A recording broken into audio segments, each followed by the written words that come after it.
bien des tantis, j'ai ça veut dire. Regarde là, il y a qui. Salut, je sais pas tout donc après moi. Je n'ai pas le temps de rester, je n'ai pas le temps de le téléphone. Je voulais juste pour éclaircir moi quelque chose. Je suis Jaël, tout le monde a eu qui est moi. C'est quoi ça? Je suis à l'hôpital, ça fait un bout de temps. J'étais convalescente et à la salle d'urgence. Dieu est bon. Comme moi je suis d'une famille comme moi de Jéhovah, je crois toujours à mon Dieu. Après, je sais que Dieu il est capable de tout faire. Parce qu'il y a des cas où je suis à mon thème. Mais qui est mourante. Et après salle d'urgence, on est bâtiment là. L'hôpital a transféré on dit qu'il y a une spécialisation et fait dans le salon, diarrhée, tout ça. Je voulais éclaircir des choses par rapport à la femme qui a un éclaircissement parce que je ne parle pas, vous voyez l'internet, il y a toujours des interprétations, des malentendus, des patati patati, dire X le bébé. J'ai une famille d'abord à protéger, j'ai ma maman. Ma copère de maman elle est d'abord diabétique, elle a des soucis, elle pleure. Ma grande sœur Véronique le sang et elle n'est pas à l'aise. Toute la famille baza kidnappée. Je fais le fort, on a une interdiction au téléphone. D'abord, je remercie tout le monde, mes copines, de loin, de près, des carrés, des wadons, des fivettes et tout. Tout va comme là, des Saratola et tout. Génima, Magali Congolo. Si on répondre, que naza trop de téléphone l'été. Il faut que nous repos parce que nous avons des ici, il faut que nous soyons biloko. Nous avons un médecin l'examen Bini et Bimaki. Je veux faire la mission sur la commis stable, jour au Bima hôpital. Je suis hospitalisée. Mes chers, vous comprenez là. Nous sommes hospitalisés. Mission na kombo na je ne veux pas. Tout non soit la bino. Pourquoi ce que bengai na moment musu na yambi bino boke na TV bo baxi pilipili mungwa. Na ningite na za malade. L'examen na bini eza positif. So médecin lo bina nga ke olia ke loko mabe ozana poison na lo bate. Na robela puntu mususu na moi kaza proche na nga tala ba ebisinga boy. Fona banga na za mutu. Sur la toute première fois que l'on m'a envoyé linga et puis na suba so ya masube za pas rouge à makila il faut na banga pourquoi vous avez interprété na sala wa tatou na nzoto na tout le jour na mona na tatou sala moto na présenté je mangeais des choses na évité après à waso na bi hôpital mais na que les pères docteur mon bicho il y a un examen où il y a un colonie, il y a des poisons retardés, il y a des poisons dans le taxi, il y a des poisons dans le botte. J'accuse personne. Pourquoi vous êtes agité? Pourquoi vous êtes agité? Vous avez paix maté. Vous avez paix maté. Vous avez paix maté. Vous avez paix téléphone rarement. Vous avez une mission à Combolanga, je ne veux pas. Je suis malade. Il n'y a que la prière ici, matin, midi, soir. Hein? Wotikanga. N'abord miniature na kombo nanga. N'abord interprétation. Je respecte ma belle famille, je respecte mon homme. Je n'ai pas de temps de ceux qui m'honnêtent. Je n'ai pas ce temps. Naza ta concentration, naza ta ma prière nanga. C'est que mon âme nazo yoka mote. Yoka mote. Wotikanga. Wotikanga. Son habit dans la émission, on l'a fait la preuve, c'est tout. Laissez mon nom. Et que soit les ketchou, fivette, les néa. Et je vous aime pour ça, l'émission, la combo, la ngate. Nabo. Je vais pas bien, la peau. Je sais que malade est un bango ici, là, gars. Essaye de me laisser tranquille, je ne veux pas. Je ne veux pas. Botikanga, bolé sa maman là chaque jour, bolé sa maman là, je ne veux pas. Botikanga, hein? Botikanga nanu, botikanga. Eza buta okote langa. Laissez-moi d'abord tranquille, je ne veux pas bien. Laissez-moi. Son santé là, ils ont mes missions là comme d'habitude. Alors laissez-moi d'abord vivre un peu. Laissez-moi la fin là. Je ne sais pas quand est-ce que je vais sortir d'ici. Laissez-moi. Laissez-moi s'il vous plaît. La boy, l'interprétation la plus bas. Papa, quand elle a posé la jour à l'hôpital, on sait mes missions la jour de preuve. Mais je ferai la mission par internet. Là, on a rendez-vous mes missions là, papa Pimboma. Tout, ma activité là, elle a bloqué. Nous avons au lit. Laissez-moi. Laissez-moi la boy, vous donnez que je me sauter. Oh, tiens, mission là, comme la famille là, elle est cancer. La boy, je vais pas bien, je vais pas bien. Alors, laissez-moi. Laissez-moi. Nini, comme on a volé ma maman, on remplacer dans la famille là. Volé ma maman. Volé ma maman. Vous voulez que ma mère a coufa. Hein? Volé maman là, coufa, va avec comment? J'accuse personne, pourquoi vous êtes agité? Pourquoi vous êtes agité? Laissez-moi la bonne, mais mister, comment la main? Il y a des tantis, j'ai Regarde là, il y a Salut, je sais pas tout donc après là. Je n'ai pas le temps de parce que je n'ai pas le temps de le téléphone. Je veux juste pour éclaircir moi quelque chose. Je suis Jaël, tout le monde a eu qui c'est moi. C'est quoi ça? Je suis à l'hôpital, ça fait un bout de temps. Je fais convalescente et avec la salle d'urgence. Dieu est bon. Comme moi, je suis d'une famille comme moi de Jéhovah, je crois toujours à mon Dieu. Après, je sais que Dieu il est capable de tout faire. Parce qu'il y a des cas où je suis à mon thème. Mais qui est mourante. Et après salle d'urgence, on est bâtiment. Dans l'hôpital, on transféré à on dit qu'il y a une spécialisation et fait dans les salles, on va diarrhée, on va tout ça. Je voulais éclaircir des choses par rapport à la femme qui a éclaircissement parce que je ne parle pas, vous voyez l'internet.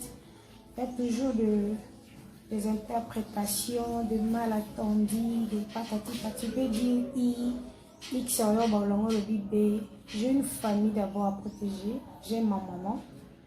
Ma copère de maman n'a pas été internet.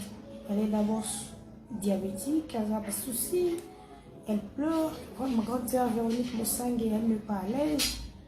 Toute la famille, baza Kigate. Je fais le fort, dans une interdiction au téléphone. D'abord, je remercie tout le monde, mes copines, de loin, de près, des carrés, des wadol, des fivettes et tout. Matutu, bazo comme la des Saratola et tout. Génima, Magali Kongolo. Si on répondre, que naza trop de téléphone l'été. Il faut na zoba repos parce que dans une mère ici, il faut na souba kababiloko.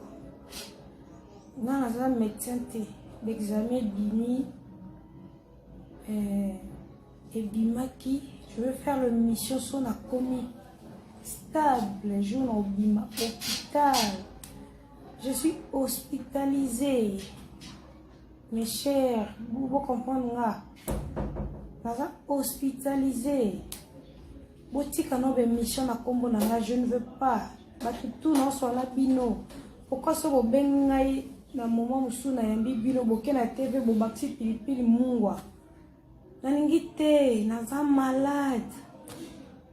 L'examen nanga bini eza positif. So médecin lobi nanga ke olia ke loko mabe oza na poison na lobate. nakolobela mutu mosusu na moi kaza proche na nga tala bayebisi nga boye fo nabanga naza mutu sur la toute première fois que l'homme boyelinga et puis na osuba so ya masuba eza kokoa rouge ya makila il faut nabanga pourquoi vous avez interprété na sala ba tatou na nzoto na nga tout le jour na mona na tatou sala moto na poison te je mangeais de choses na yebité après awaso na bi hôpital mais non que les pères docteur Modisho yenda osala biso examen oyo ekolakisa biso mokolo nini olia poison. Il y a des poisons retardés, il y a des poisons dans le taxi, il y a des poisons dans le botte. J'accuse personne. Pourquoi vous êtes agité? Pourquoi vous êtes agité? Dans la paix maté. Dans la paix maté. Dans la kokolo maté. Dans la simba téléphone rarement. Votre mission la combo je ne veux pas. Je suis malade. Il n'y a que la prière ici, matin, midi, soir. Hein? Wotikanga. N'abord miniature na kombo nanga. N'abord interprétation. Je respecte ma belle famille, je respecte mon homme. Je n'ai pas de temps de ceux qui m'honnêtent. Je n'ai pas ce temps. Naza ta concentration, naza ta ma prière nanga. C'est que mon âme nazo yoka mote. Yoka mote. Wotikanga. Wotikanga. Son habitude dans ça, émission, on l'a la preuve, c'est tout. Laissez mon nom. Que soit les ketchup, fivette, les neya. Et c'est, je vous aime pour ça, l'émission, la combo, la ngate. Nabo. Je vais pas bien, Nabo. Je sais que malade est un bango ici, là, gars. Essayez de me laisser tranquille, je ne veux pas. Je ne veux pas. Botikanga, bolé sa maman là chaque jour, bolé sa maman je ne veux pas. Botikanga, hein? Botikanga nanu, botikanga. Eza muta okote langa. Laissez-moi d'abord tranquille, je ne veux pas bien. Laissez-moi. Son santé langa ezogi na ozogi na mission là comme d'habitude. Alors laissez-moi d'abord vivre un peu. Laissez-moi la fin la transport là. Je sais pas quand est-ce que je vais sortir d'ici. Laissez-moi. Laissez-moi, s'il vous plaît, la boy, l'interprétation, la bio, côté la pose la jour de l'hôpital, on sait une mission, la jour de preuve, mais je ferai une mission par l'internet. Là, on a rendez-vous une mission, on a pas papier bomba, tout, ma activité, on a bloqué, on a au lit.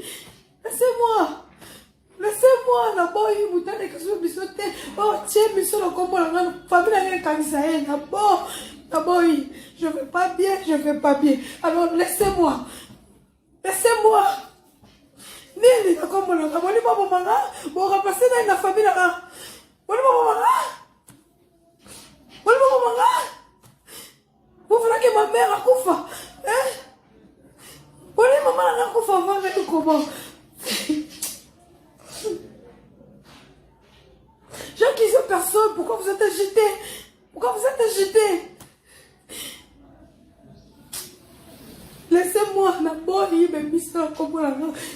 Il y a des tantis Jaël à Regarde là, il y a qui? Salut, je sais pas tout donc après moi.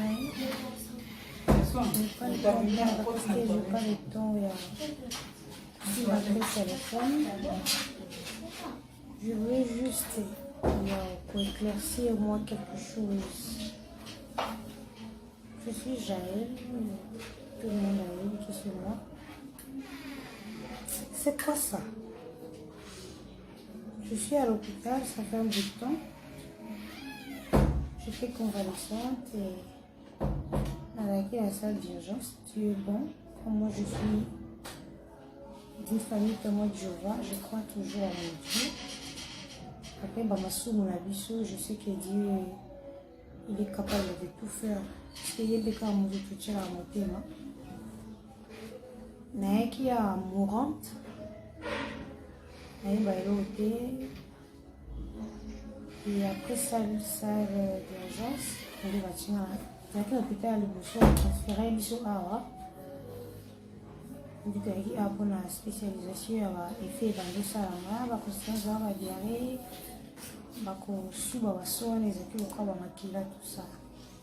Je voulais éclaircir des choses par rapport à la femme qui a fait un éclaircissement parce que je ne parle pas, vous voyez l'internet, il y a toujours des interprétations, des malentendus, des patati patati. Tu peux dire I, X, le B. J'ai une famille d'abord à protéger.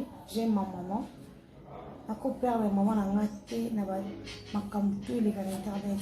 Elle est d'abord diabétique, elle a des soucis. Elle pleure. Quand ma grande sœur Véronique Mossangé, elle n'est pas à l'aise. Toute la famille, baza kidnappé. Je fais le fort, dans une interdiction téléphone. D'abord, je remercie tout le monde, mes copines, de loin, de près, des carrés, des wadons, des fivettes et tout. Matutu, bazo komelama, des saratola et tout. Jenima, Magali Kongolo. Si on répondre, que naza trop téléphone l'été. Faut na zoba repos parce que dans une mère ici, faut na souba kababiloko. Na naza médecin te l'examen bimi et bimaki. Je veux faire le mission sur la commis stable, jour au bima hôpital. Je suis hospitalisée. Mes chers, vous comprenez là. Naza hospitalisé. Botika no be mission na kombo na nga, je ne veux pas. Batutu non so na bino. Pourquoi so bo bengai na moment musu na yambi bino boke na TV bo baxi pilipili mungwa. Na ningite naza malade. L'examen nanga bini eza positif. So médecin lobi nanga ke olia ke loko mabe ozana poison na lobate. Nakobela mutu mususu na moi kaza proche nanga tala ba ebisinga boy fona banga naza mutu sur la toute première fois que l'on mo boye linga et puis na suba so ya masuba za kwa rouge makila il faut na banga pourquoi vous avez interprété na sala ba tatou na nzoto nanga tout le jour na mona no tatou sala mutu na poisonté. Je mangeais de choses na éviter après arwaso na bio hôpital mais non que les pères docteur Mugisho. Il y a un examen où il y a des colonies, il y a des poisons retardés, il y a des poisons dans le taxi, il y a des poisons dans la bambote. J'accuse personne. Pourquoi vous êtes agité? Pourquoi vous êtes agité? Vous avez paix maté. Vous avez paix maté. Vous avez paix maté. Vous avez paix téléphone rarement. Vous avez une mission à Combolanga, je ne veux pas. Je suis malade. Il n'y a que la prière ici, matin, midi, soir. Hein? Wotikanga. N'abord miniature na kombo nanga. N'abord interprétation. Je respecte ma belle famille, je respecte mon homme. Je n'ai pas de temps de ceux qui m'honnêtent. Je n'ai pas ce temps. Naza ta concentration, naza ta ma prière nanga. C'est que mon gars nazo yoka mote. Yoka mote. Wotikanga. Wotikanga. Son habit dans sa émission, non, la preuve, c'est tout. Laissez mon nom. Quel que soit les ketchou, fivette, les neya. Et c'est, je vous aime pour ça, l'émission, la combo, la ngate. Nabo. Je vais pas bien, Nabo. Je sais que mon âge est un bango. Si la gars, essaie de me laisser tranquille, je ne veux pas. Je ne veux pas. Botikanga, bolé sa maman là chaque jour, bolé sa maman je ne veux pas. Botikanga, hein? Botikanga nanu, botikanga. Eza muta okote langa. Laissez-moi d'abord tranquille, je ne veux pas bien. Laissez-moi. Son santé langa ezogi na ozogi na mission là comme d'habitude. Alors laissez-moi d'abord vivre un peu. Laissez-moi la fin la transport là. Je sais pas quand est-ce que je vais sortir d'ici. Laissez-moi. Laissez-moi, s'il vous plaît, la boy, l'interprétation, la bio, côté la pose, la jour de l'hôpital, on sait la mission, la jour de preuve, mais je ferai la mission par l'internet. Là, on a rendez-vous, la mission, on a papi boma, tout, ma activité, on a bloqué, on a au lit. Laissez-moi, la boy, vous tenez que je mission, oh, tiens, mission, la combo, la famille, la cancer, la boy, je vais pas bien, alors laissez-moi. Laissez-moi. Nini na kombo na ngaboni babo manga, bo remplacer na famille na. Boni babo manga. Vous voulez que ma mère akufa? Hein? Boni maman na akufa va avec comment? J'accuse personne, pourquoi vous êtes agité?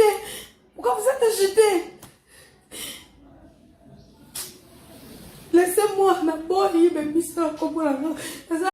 Bien des tantis, j'ai rien, ça veut dire.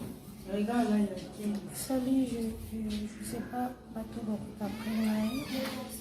Je n'ai pas le temps de parce que je n'ai pas le temps sur le téléphone. Je veux juste pour éclaircir moi quelque chose. Je suis Jaël, tout le monde a eu qui est moi. C'est quoi ça? Je suis à l'hôpital, ça fait un bout de temps. Je fais convalescente et avec la salle d'urgence. Dieu est bon. Comme moi je suis d'une famille témoin de Jéhovah, je crois toujours à mon Dieu. Après, je sais que Dieu il est capable de tout faire. Parce qu'il est capable de tout faire à mon thème. Mais qui est mourante. Et après salle d'urgence, on est bâtiment. Avec l'hôpital, on a transféré on dit qu'il y a une spécialisation, il y a effet dans le salon, il y a une diarrhée, il y a tout ça. Je voulais éclaircir des choses par rapport à la femme qui a un éclaircissement parce que je ne parle pas, vous voyez l'internet, il y a toujours des interprétations, des malentendus, des patati patati, j'ai une famille d'abord à protéger, j'ai ma maman.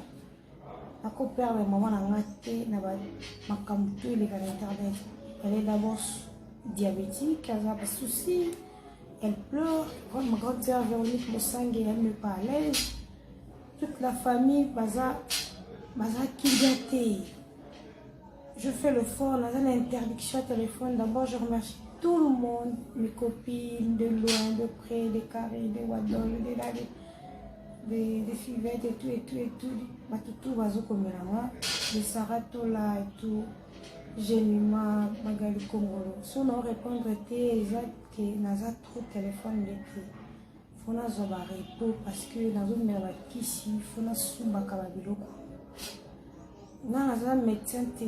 L'examen bimi et bimaki, je veux faire le mission sur la commis stable, je au bima hôpital. Je suis hospitalisée. Mes chers, vous comprenez là. Hospitalisée. Botika no be mission na kombo na je ne veux pas. Tout non soit la bino. Pourquoi ce bo bengai na moment musu na yambi bino boke na TV bo baxi pilipili mungwa. Na ningite naza malade.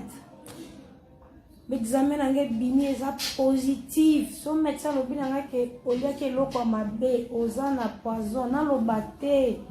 Na kobela mutu mususu na moi kaza proche nanga tala ba ebisinga boy. Fona banga naza mutu. Sur la toute première fois que l'on m'a envoyé linga et puis na suba so ya masube za kwa rouge makila il faut na banga. Pourquoi vous avez interprété na sala ba tatou na nzoto na tout le jour na mona no tatou sala moto na poisonté. Je mangeais des choses là évité. Après à Roisson na l'hôpital mais non que les pères docteur mon bicho il y a un examen où il relaxe biso mon colonie il y a poison, il y a des poisons retardés, il y a des poisons dans le taxi, il y a des poisons dans bambote. J'accuse personne. Pourquoi vous êtes agité? Pourquoi vous êtes agité? Dans un paix maté. Dans un paix maté. Dans un cocolo maté. Dans un simba téléphone rarement. Votre mission à Combolanga, je ne veux pas. Je suis malade. Il n'y a que la prière ici, matin, midi, soir. Hein? Votre kanga. N'a pas de miniature na Combolanga. N'a pas d'interprétation. Je respecte ma belle famille, je respecte mon homme, je n'ai pas de temps de ceux qui m'honnêtent, je n'ai pas ce temps. Naza ta concentration, naza ta ma prière nanga. C'est que mon âme nazo yoka mote. Boyoka mote, botikanga. Son abidi dans sa émission, dans la preuve nanga, c'est tout. Laissez mon nom, quel que soit les ketchou, fivette, les leya. Et je vous aime pour ça, l'émission na kombo nanga te. Na bo Je vais pas bien. Je sais que malade est un bango. Si la gars, essaie de me laisser tranquille. Je ne veux pas. Je ne veux pas. Chaque jour, je ne veux pas.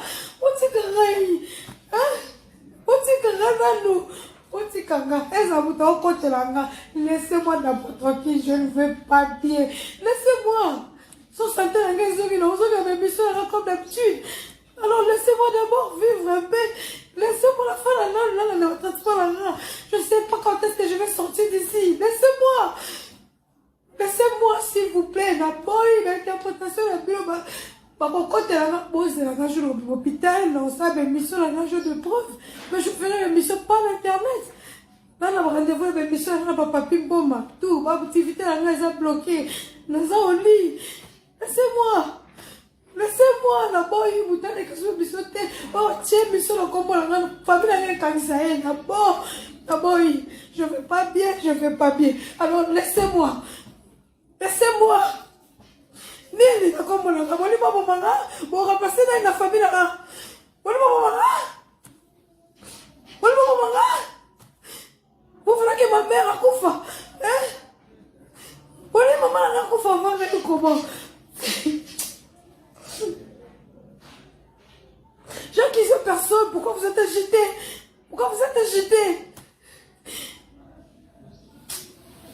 Laissez-moi d'abord, il me mise comme